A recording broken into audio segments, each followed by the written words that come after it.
May profits be upon you. Welcome to another featured forecast. What I'm doing is I'm going to make sure we get a forecast for the Japanese yen because I did not put it on my weekly forex forecast, which I posted earlier. I'll leave a link in the description or the comments so that you can check out that full forecast where I go over a bunch of other markets. Okay. But for this one, let's talk about it. All right. The Japanese yen has been bearish, making lower lows and lower highs and all kind of stuff, right? Make that low. Hey, we had a nice bullish market structure shift here, and we're like, okay, let's get on some buys. Oh well, no, not so fast. We resumed the bearish overall trend, and we can see just how bearish it has been. Okay, and this is the weekly chart. Okay, that's months. All right, that's months and years. Okay, come on, since 2012, jingle bells. 2011, we've been terribly bearish. All right, that's because of BOJ policies and manipulation and all kind of mess. Just read up on it. You'll know what I'm talking about. Anyway, so all we were interested is in sells until there is a bullish uh, market structure shift. All right, we had a little bit of one here, right? And you wait for price to pull back into this area of demand, all right, and you say this is the protected low, but price pushed past that. All right. And I wasn't interested in taking buys in this market because it's been bearish and that's not going to be enough for me. I need to see two market structure shifts or a break of market structure, period. Okay.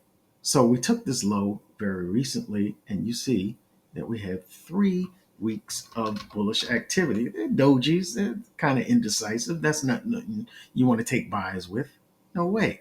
But you want to consider buys because we took this very important, come on, man, very important low here. All right, there's a liquidity pool under here, and price will come back, take out the people who took long trades and put their stop losses here. The markets like to take them out of their trades and then go in the intended direction. All right. Can we see more bullishness to come? Who knows? But what happens is, if we take a closer look at this, there was some a bearish fair value gap here that price tapped into here.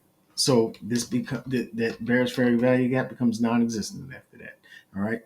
What price does when it revisits the same area, it's taking out low liquidity highs here, and we took out. We're here now. All right. The market structure shift happened here. All right. We made this low, and then price made this market structure shift to the upside. You wait for price to pull back into demand, which it did, and you see it respond with higher highs and another higher high. But each time price closes below the low of the previous candle, 1, 2, 3. All right, that doesn't say, hey, buy me. No, it doesn't. So I haven't been trading the Japanese yen until I see something decisive. All right, I would prefer to trade any market when the swing structure, which is the large swings that I was showing the higher highs and higher lows with. I'm sorry. I don't know what's going on right now. All right. This is swing. Swing low, swing high. Swing lower low, swing lower high, swing lower low. And then we have a lower high here. All right. And price just took out this swing low. All right. So I'm looking for something that aligns with that trend. All right. The fractal structure is the smaller structure, the individual candles. All right. When I talk about market structure shifts. All right. But I need that to be aligned with the larger swing structure. Now, if we go to the daily, we may be able to see some more details. All right. About where we are. All right, price has this market structure shift here. All right, right? Okay, got that market structure shift to the upside. Price pulls back to demand, which was right on point. You take a buy there, you would have made money, but it's choppy. All right, it's grinding its way up. All right, but it's also leaving these liquidity lows here. All right, until price gives a decisive move to the upside. Another uh, fractal structure shift is nice, but I'd like to see price tap into an area of supply like this one. All right, this is the weekly fair value gap. All right, but I want to see price tap into this. All right, sweep this high, sweep that high, a liquidity high, which is right below supply, which is something I love to see. All right. And then give me a bearish market structure shift, pull back into demand to the supply of that leg that broke the leg that broke this high. Oh shoot. This is all I want to see, folks. Boom, boom, boom. That's all I want to see. All right. I want to see that low be broken here. All right. This become the protected high. Market pulls back into the demand in this bearish leg and pull back into it. This is going to be a high probability trade to the downside because it's with the trend. The market, the swing structure is bearish. The fractal structure with that bearish fractal, that bearish market structure shift is once it breaks that's also bearish. That's when I want to take my trade when they're all aligned. Period. End of story. Okay. So that's what I'm looking for. Now, price could continue to grind up. I'm not interested in taking buys into this supply. I want to see a market structure shift to the downside, and then I can take that high probability trade with the trend. Now, should that not happen because price wants to go higher, price is on its way to this, price is on their way to this high, then I want to see something substantial. I want to see this supply zone, the high of which should be protected. I want to see that broken. All right. I want to see that broken. When price takes out that high and pulls back, that for me would mark a very, significant, shift in the market. And I want to see a price pull back into the demand that broke this high.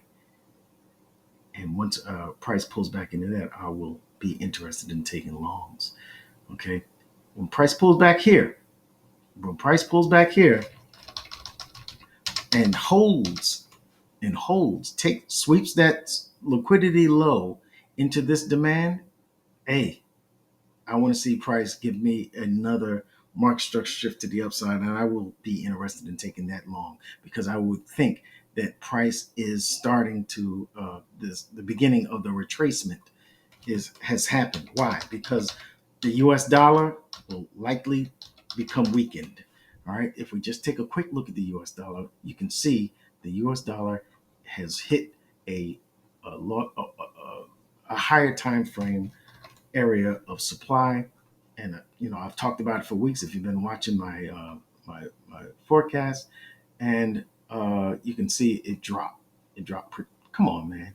You can see it drop pretty good, and break. You see this market structure shift here. This is a lovely break, and I'm looking for price to pull back up into this demand to continue lower. So what am I really saying? I'm saying that there will be a short-term show of strength in the US dollar into this supply. Sorry.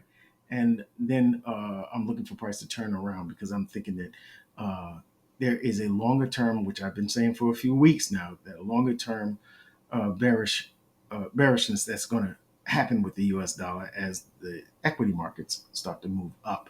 All right, and that's because people are going to take money out of the safe haven of the U.S. dollar and put it into riskier markets like the NASDAQ, the S&P, and the Dow Jones. How does that reflect for the Japanese yen?